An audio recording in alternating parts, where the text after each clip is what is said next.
Muito boa tarde. É o curso Jesus e a Criança, que reúne amigos e amigas numa releitura de O Pequeno Príncipe à luz do Evangelho. Essa proposta é que vimos trabalhando já há 2 anos e que nos fez escrever esse livro, o qual nos foi muito fácil na elaboração, a ponto de termos certeza de termos recebido uma preciosa ajuda. Certamente tivemos uma autoria espiritual, porque o tema é fantástico. As possibilidades que esse livro traz para todos nós, especialmente à luz do Evangelho, são imensas. Temos feito aqui, já fizemos 1 ano aos domingos de leitura enriquecida pelo Evangelho, capítulo por capítulo de O Pequeno Príncipe. Agora, fruto daquele trabalho, fizemos um livro e agora estamos fazendo a leitura do livro Entre o Pequeno e o Grande Príncipe, para aprofundarmos o aprofundamento alcançado, sem, mesmo assim, pretender ter visão final sobre nada, apenas estimular as leituras, as reflexões e os estudos dos amigos. Muito, muito bom. Como está o final de domingo de vocês? Tomara que fique melhor agora. Muito bom. Vamos então fazer a leitura deste que no livro Entre o Pequeno e o Grande Príncipe é o capítulo 6º, e que corresponde ao capítulo 6º do livro O Pequeno Príncipe. O título é A Perspectiva, a Dor e a Beleza. E nos vem trazer, na questão da perspectiva, uma questão tão importante que o Evangelho, Jesus e as diferentes filosofias reconhecem como um aspecto fundamental. Na filosofia, no estudo da filosofia, a epistemologia é a ciência dentro da filosofia que estuda o olhar, que reflete sobre o olhar que nós trazemos da vida. E o assunto é tão importante que o próprio Jesus, repetindo os profetas, vejam bem, disse a respeito de todos nós que teremos olhos, mas não veremos, teremos ouvidos, mas não ouviremos. É realmente um assunto imprescindível de ser percebido. Não apenas porque não percebido ele compromete toda a nossa vida, exatamente por as questões, as oportunidades passarem perante nós e nós não conseguimos captar. E porque, percebida a questão, precisamos destrinchar, avançar sobre ela, aprender a ganhar olhos de ver e ouvidos de ouvir.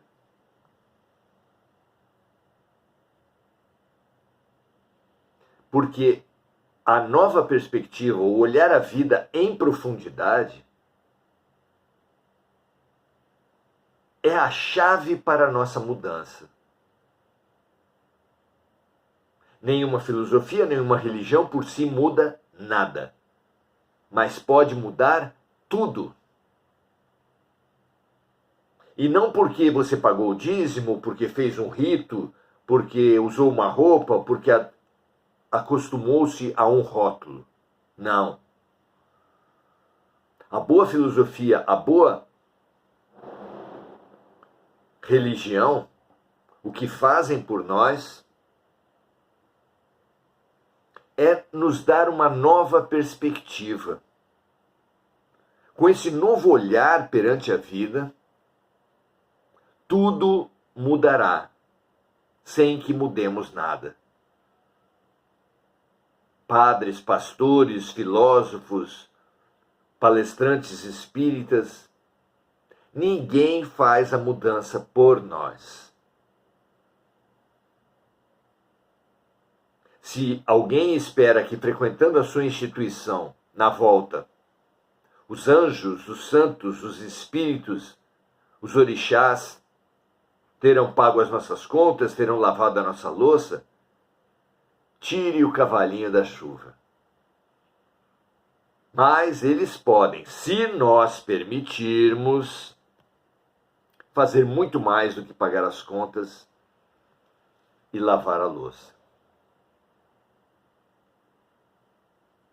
Muito mais que ganhar o peixe, é importante aprender a pescar.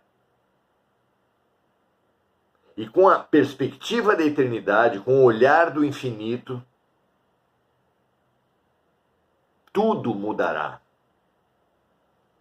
Aprenderemos a pesquisar sempre o que Deus está querendo me ensinar com isso. E a nossa vida certamente se desenvolverá. Perspectiva é tudo de bom. Aprender a olhar a vida num ângulo maior, numa perspectiva mais profunda. Que esse convite, que é dos melhores espíritos, dos melhores filósofos, dos grandes avatares, dos profetas, que essa descoberta entre agora, hoje, nesse momento em nossos corações, e nós aprendamos a necessidade de viver e se observar, como se fôssemos os atores e os diretores das nossas cenas. Vamos ver o que se desenvolve nesse capítulo? A perspectiva, a dor e a beleza?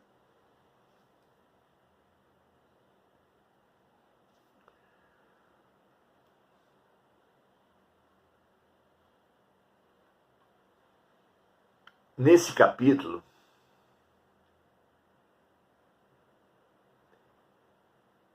seguimos o relato de O Pequeno Príncipe.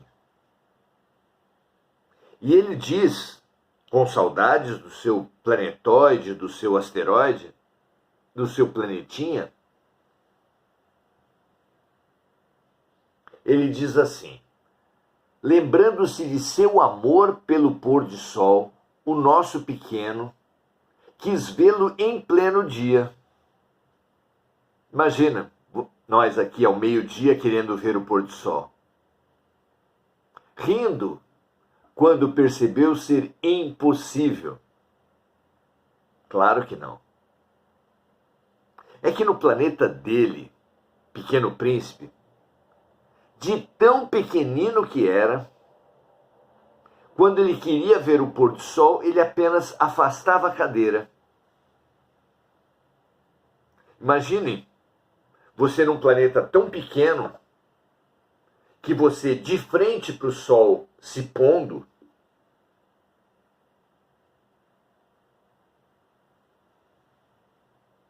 você precise apenas movimentar a sua cadeira para ver um pôr do sol que já aconteceu. E movimenta novamente e ele acontece novamente.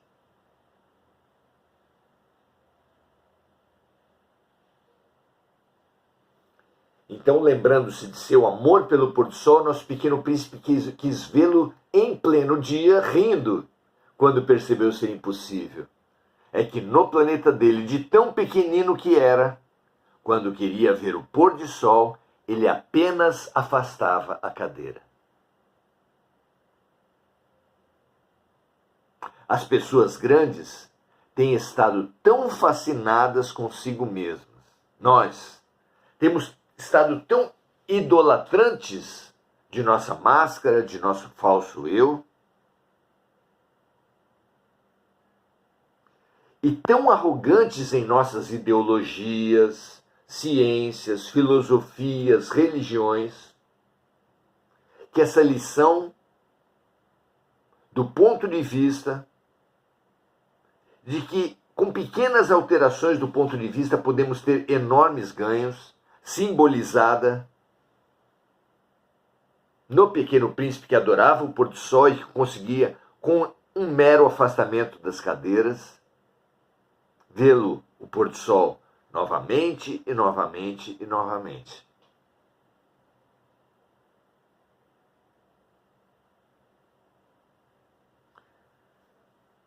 Maravilhoso saber que, para enxergarmos a beleza da vida, é necessário conquistar novo ponto de vista, recuando, se diminuindo.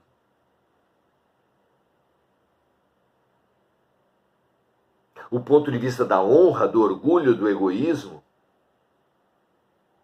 faz as pessoas engajarem-se em guerras atrás de guerras.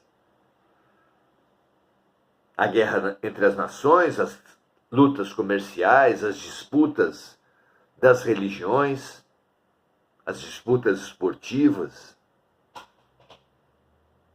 Tudo em nossas vidas vira uma disputa de egos.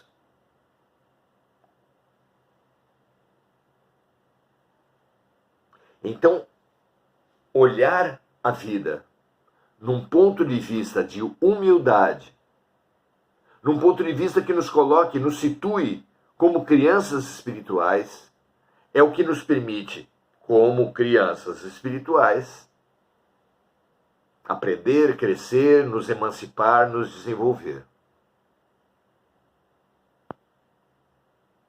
Pense duas crianças numa sala de aula, as duas com o mesmo grau de inteligência. Se uma delas se situa como conhecedora de tudo, autossuficiente, a quem ninguém consegue ensinar nada, ninguém conseguirá ensinar nada. É como um copo que é absolutamente cheio de água até o último milímetro.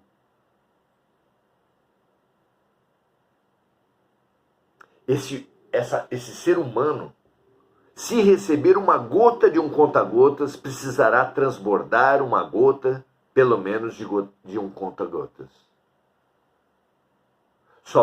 Somente a admissão, a aceitação da própria ignorância, da própria incompletude, nos candidata à completude. Por isso, a arrogância, o orgulho, o egoísmo, a vaidade são nossa pedra de toque, nosso ponto sensível.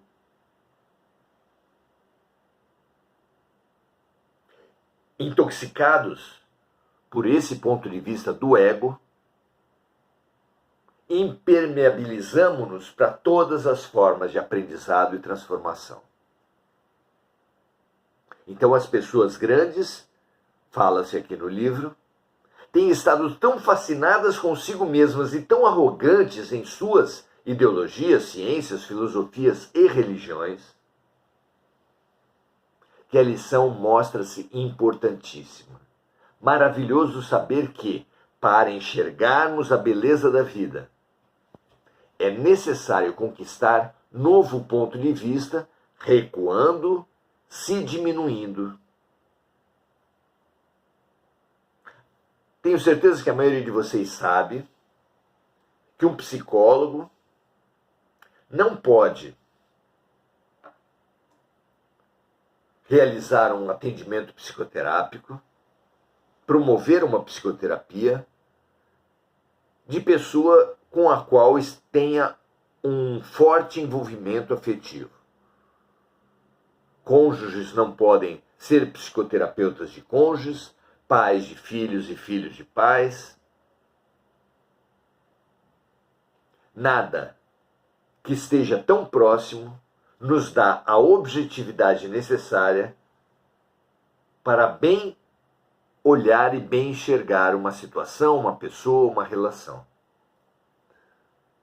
Na ciência da história fala-se que é preciso um distanciamento de décadas para se poder analisar claramente o que ocorreu num certo período histórico. Por quê? Porque um psicólogo não pode ser psicoterapeuta dos seus próprios amores, porque um historiador precisa de tempo para se distanciar do seu momento e poder fazer uma análise objetiva daquela época. Pense a respeito disso. Todos precisamos de uma atitude de observador, como disse Milton Nascimento, de um coração de estudante, de um olhar que queira ver, de um ouvido que queira ouvir.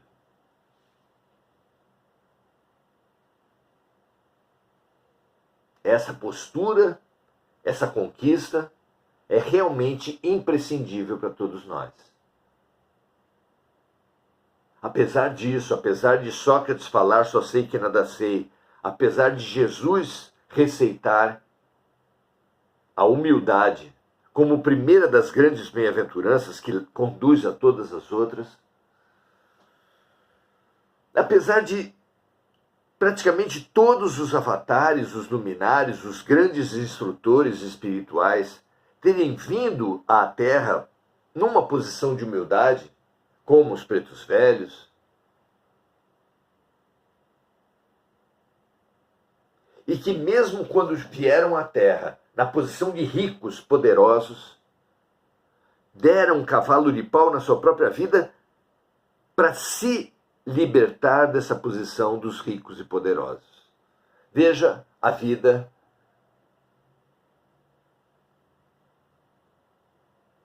de Mahatma Gandhi. Primeiro de sua família a adquirir um diploma universitário, tendo estudado na Inglaterra. Voltando à Índia, teria uma fabulosa posição para viver muito confortavelmente. Não é interessante que isso aconteça? Que apesar disso, apesar dessa posição fantástica, ele tenha se libertado dessa prisão, como se libertou também Siddhartha Gautama, o Buda, cujo pai o prendia dentro do palácio, de forma que ele praticamente nada sabia da vida. Não é a mesma situação de Francisco de Assis, filho de um próspero, muito próspero mercador da Itália,